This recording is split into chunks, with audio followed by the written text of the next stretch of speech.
Donald Trump has been calling on all Republican senators to, stop everything they're doing to ensure that they stop the confirmations of Biden-appointed judges.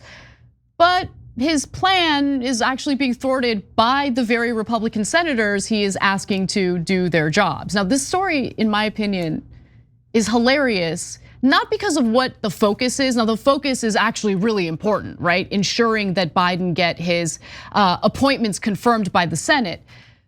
But what's hilarious is how lazy our politicians are. So whether you're a Democrat, Republican, it doesn't even matter because both sides really show what their priorities are in this case.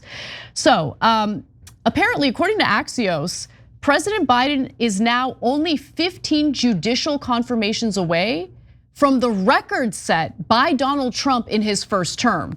Now, Trump did manage to confirm a record number of federal judges.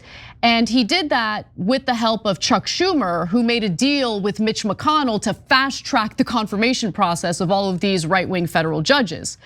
And Trump posted yesterday, once he realized, okay, there are a lot of Biden-appointed judges that are getting confirmed. We got to do something to stop it. So here's what he posted.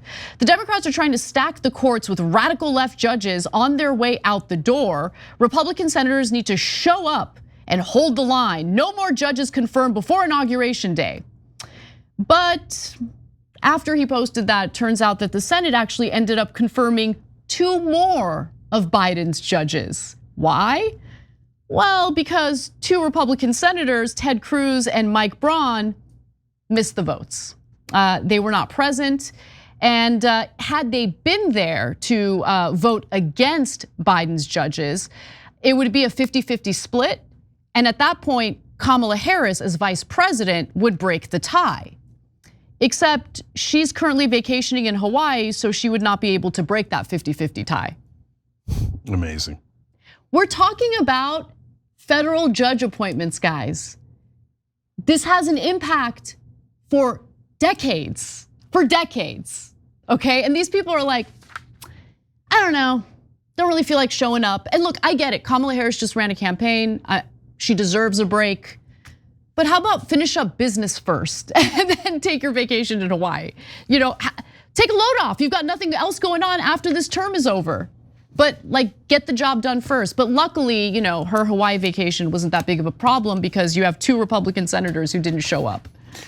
Yeah, Braun's going to be governor, and so he's not even going back to Washington, which is actually bad politics for him. I'm surprised he's being that dumb because that could come back to haunt him in a future race. People could say, "Hey, you let those Democratic judges through because you were too busy in not showing up to DC."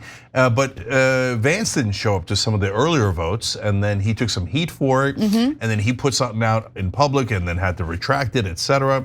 But to me, both in Ted Cruz, he was probably in Cancun. Yeah. So I'm not surprised by any of these guys because they're all incredibly lazy. They barely work throughout the year anyway. Ted Cruz has a podcast, that seems to be his main profession. They barely vote on anything, they never get anything done. And literally half the year is vacation for them on their schedule. I ran for Congress and I looked at it and I was like, I can't believe it. For example, they don't work a single day in August. Okay. Jesus Christ, they got a fundraise. Yeah, and they usually don't work in December. And their vacations are gigantic, okay? So no, but they still have to be on vacation.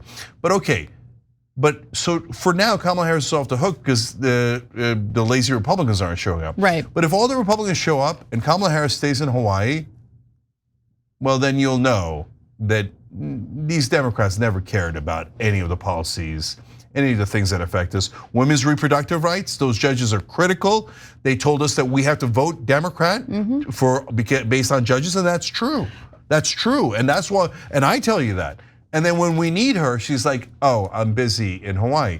Okay, look, so far she's off the hook. If they get to 50 and she doesn't show up, I will be furious, and all of you should be furious. So, I mean, just think about what her main campaign message was toward the end of her campaign, Cenk, right? It was, she pivoted completely away from any economic policy that would improve people's lives and focused on Trump being a threat. Trump is a fascist. Okay, so you're going to be away at a time when these incredibly important appointments are being confirmed.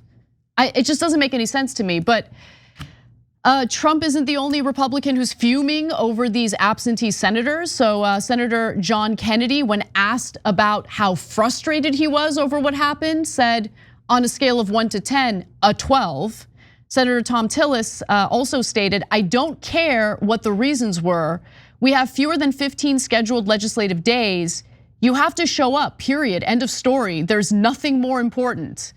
And you're correct, Cenk. Vice President-elect JD Vance has also caught heat over this earlier this week after Democrats confirmed yet another Biden judge, 49 to 45.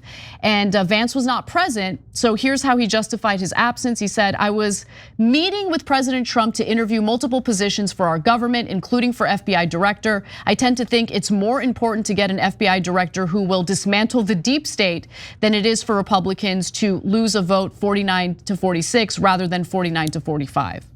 So this is a rare instance where I agree with Republican senators, because if I'm Tom Tillis and the other guys, and to them, they want the worst judges in the world. They don't want these decent judges. It's not just to take away women's reproductive rights. Remember, these are the judges that allow for corruption and bribery and corporate power. And by the way, Trump is going to put in loyalists. So if he is going to be a threat to democracy, he wants his judges who will allow him to run roughshod over the Constitution. So I get it from their strategic perspective. And if I was like, let's say Bernie was president and he needs to, or is going to become president and needs to block Trump's judges and some Democratic senators don't show up, I would be livid, right? Last thing is on Kamala Harris. Look, again, as Anna said, you want to take a break after this campaign and it's heartbreaking. I totally, utterly get it, right? But if they need you and you don't show up, you've got your entire life to take a vacation. Don't make me say it, okay? And you're gonna have infinite money. You're gonna write a book and a bunch of establishment suckers that watch Morning Joe and The View are gonna buy it.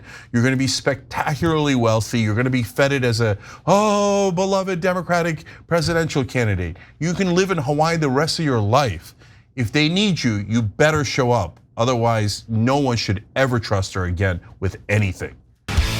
Thanks for watching the video, guys. We also love it if you hit the join button below, because that makes you a member, and members allow us to be independent, honest. We can be as progressive as we want, no corporate media influence, and that's all because of you guys. We love doing the show with our members. Hit the join button, become one of the Young Turks.